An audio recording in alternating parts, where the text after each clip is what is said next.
After that nail-biting finish there on Tuesday night against the Columbus Blue Jackets, we welcome in the Tampa Bay Lightning to town today. And I think I can speak for quite a few Leaf fans when I say, yeah, the confidence wasn't fully there for this game today. Watching what we saw against Columbus and knowing that Marner's out, and since he's been out, the Leafs have not really found their footing yet, especially in the defensive side of the puck. No Rasmus Sandin, obviously, for a few more weeks. Jason Spezza is still out for the suspension. So, we're shorthanded. Now, that's no excuse because the Tampa Bay Lightning did not have Kucherov. They didn't have Braden Point. I know there's a guy in the back end. I couldn't remember his name. He didn't play in the game. I think it was Chernak didn't play in the game today. They had a few other guys that weren't playing in the game. So, they're definitely shorthanded. So, that doesn't mean anything to me. But what I do know is that that team in Tampa is still so damn well coached and so damn well structured that they are such a good team. They are such a good team, and you cannot give them the lead at any point because they will lock you down. And that was the problem in the game today. The other problems were turnovers. In the neutral zone and in the defensive zone, the Leafs struggled mightily, making tape-to-tape passes. Quite a few of their goals were off of turnovers. And yeah, we can say, oh, Stamkos got a lucky bounce in the second goal. Yeah, he definitely did. But the first goal was a turnover at their blue line, right? And I think it was the Palat goal or the Radish goal. I think it was the Radish goal. Or I think both of them, honestly, were turnovers. One was in the neutral zone, one was in the defensive zone. And a team like Tampa, like I mentioned, who are so well structured, they will take advantage of that. And they will hunt you down and beat you down if you give them those type of opportunities. And there were way too many turnovers in this game. Now, did Jack Campbell give you that grade A, night when you probably needed him to? No, he didn't. And I got to be honest with you guys. If you look at the stats over Jack Campbell's last, 4 or 5 outings, they haven't been great. Now, has he made some massive saves like against Columbus? A couple 10-bell saves? Absolutely. But as I mentioned in the last video, a couple stinkers there against Columbus. And today, look, the Bellemare goal, it was all along the ice. You kind of want to have it, but, it is what it is. The Stamkos goal, that was just a blistering shot, and I believe Justin Hall was standing right in front of his vision, so you can't do much with that. And then the Palat goal, I can't remember which goal was which. The Radish goal was a beautiful shot in the top cheese, and it's just, you want to be able to make some of those saves. I understand, we talked about it when Frederik Andersen was around here. Look, the nice saves are there, but you want to make that extra stop. Like, look at Vasilevsky today, right? He had some tough ones, so go by him, but he made the big saves when his team needed him to. Right? Let's break this puppy down, though. Let's start at the very beginning. First period. The Leafs got on the board first. They get the power play. There's a shot on from Morgan Riley to Tavares. It's kind of into Tavares' feet. And it comes loose, and Kasha picks it up and roofs it on Vasilevsky on the power play at $1:44 into the game. So the Leafs got an early 1-0 lead. They're feeling okay here. This is great news.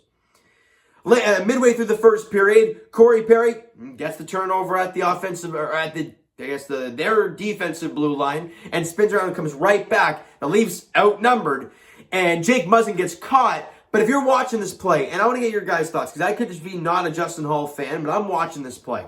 And I'm watching Jake Muzzin go for a beeline for Corey Perry and cutting the angle off. So Corey can't drive to the lane. He can't drive to the net at all. The only thing is a terrible angle shot or a pass across seam.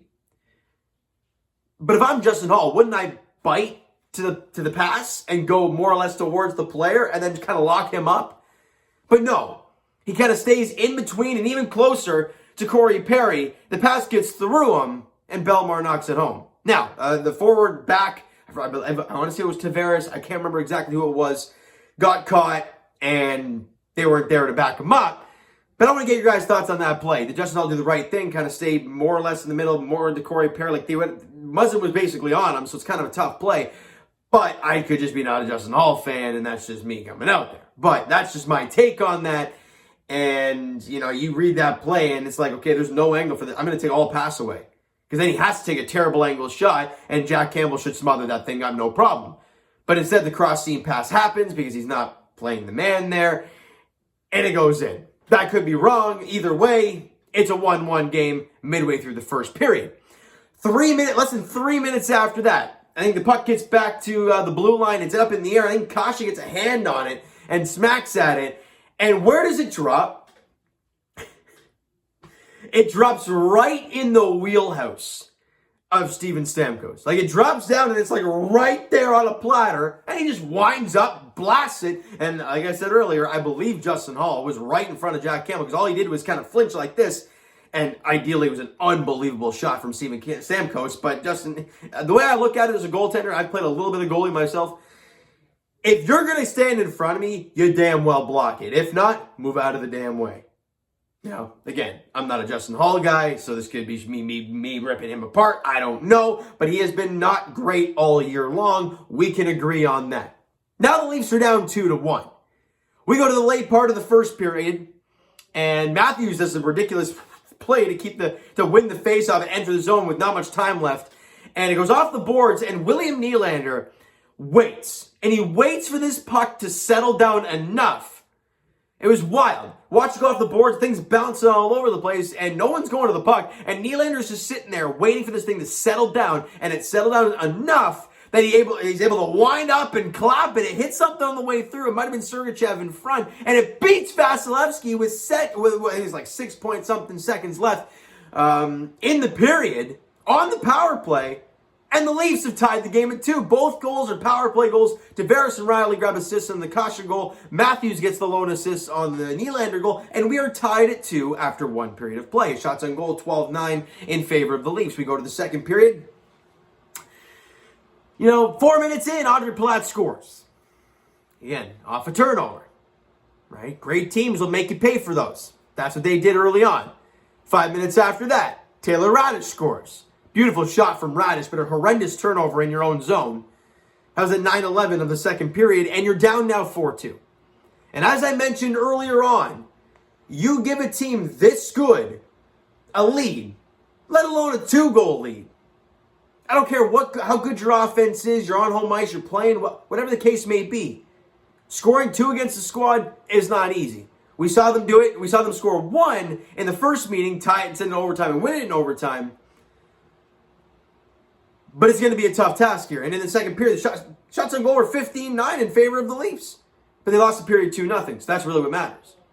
We go to the third period, and Andre Kasha scores 9:36 in. A wild play. Muzzin off a great pinch from Timothy Liljegren, a great centering pass from John Tavares, and then he finds Jake Muzzin, and Muzzin rips it. Vasilevsky thinks he has it. Sergachev thinks he has it in front, but it drops down, and Kasha has the wherewithal to just grab it, go around the goalie, and rip it into the back of the net to make it a 1-goal game. All right, wait, they're right there. My theory can be right out the window here, but no.